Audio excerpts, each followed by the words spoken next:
Hello, if you've received this tutorial, it's because you are about to log in for the first time to your 301 course.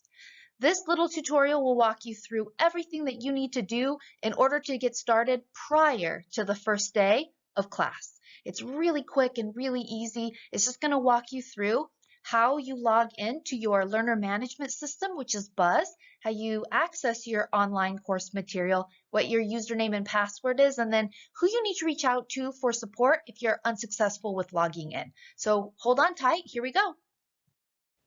It's probably best if you follow along with me. So what I'd like for you to do is split your screen. That means you're going to have this tutorial on one side of the screen, and on the other side of the screen, you're going to be logging in and following along with me.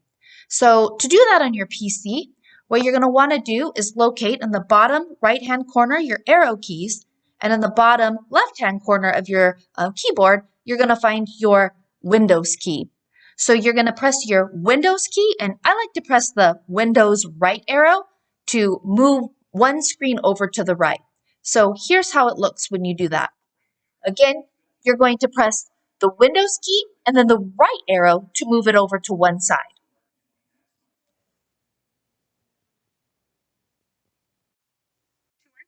To enter split view from the desktop, hold down the green full screen button in the upper left corner of an app window.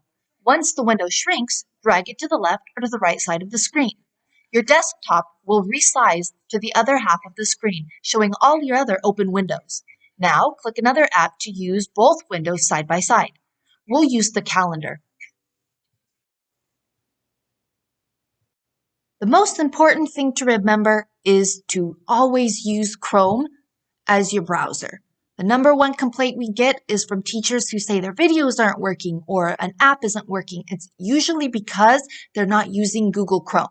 So if you don't automatically have that pin, you'll want to go down to the bottom of your search bar and you'll just want to type in Chrome.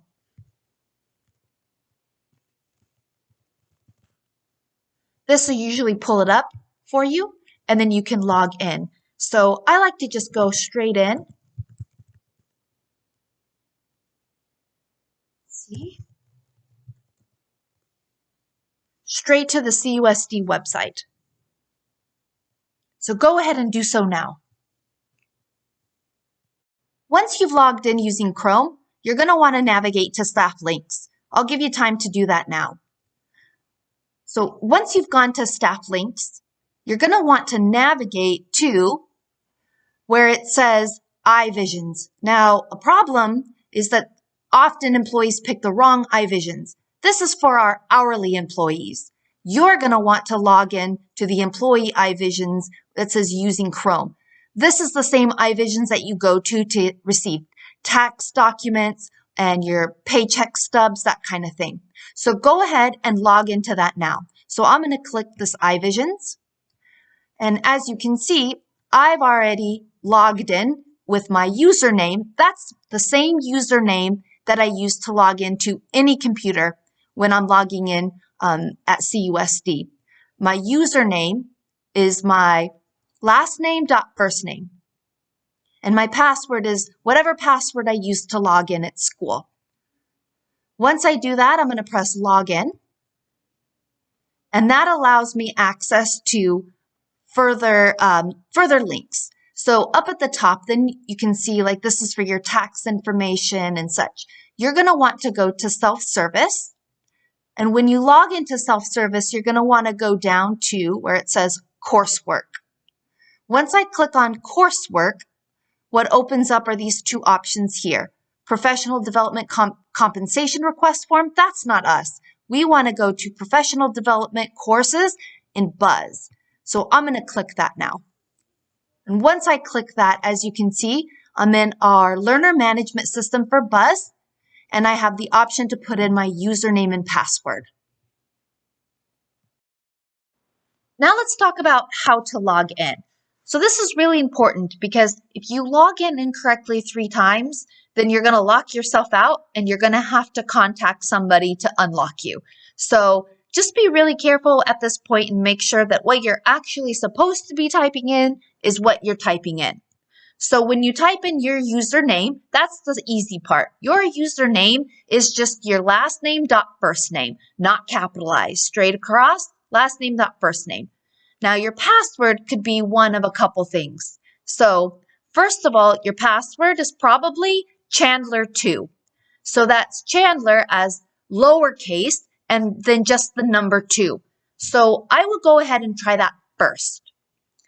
If Chandler2 doesn't work, the next option is for your first initial, last initial, and then your date of birth. So that'll be 2 digits for the month, 2 digits for the day, and then 2 digits for the year. So here's my example. And again, this is all lowercase. So when we talk about first initial and last initial, those are all lowercase. So let's say that I was born September 15th, 1991, which I wasn't, but let's just say that I was. And so I want to turn this into my password. So first initial, last initial. So I have my E and my S, all lowercase. 2 digits for the month. For September, that's 09. 2 digits for the day, that's the 15th, 15, and then 2 digits for the year, that's 91. So I'm going to enter my password just like that. Now, there is actually a third option. If you've logged in the past to Buzz and you already created a password, then that might be your password as well. So in the past, some teachers have taken courses on Buzz. And at that time, you created your own password. So if you've taken a course in Buzz before, you know it. So if you're wondering, have I taken a course in Buzz before? The answer is probably no. So just another hint, your annual best practices, you had to log into your annual best practices through Buzz. So whatever password you used when you logged into your annual best practices, that's going to be the exact same password that you're going to use now. So one more time, your username is your last name dot first name, and then you have a password. It's either Chandler2, lowercase, or it's the configuration below of your first initial, last initial, and date of birth. So go ahead and give that a try now. So once you've successfully logged in, this is what it should look like for you. I have one as a teacher and one for a student. You should just have one for a student. So you're going to want to go ahead and click on the link for a student. Go ahead and do that now. So I have a couple courses here. You should just have one. Yours will look like something like this. Don't be too concerned if you don't have one because we upload them right before you take the course. So you already know how to log in. You already know you'll log in as a student. You should have a course that looks like this once that course is available to you. All right, let's say that you were unable to log in or you logged yourself out. If you are being unsuccessful and you cannot log in, your username or password doesn't work, then you're going to need to contact Norma Spears. Norma is our learning systems technician. She works through the help desk. And so as you can see, her name is listed here. And she can give you online support with all of these great online resources and curriculum resources.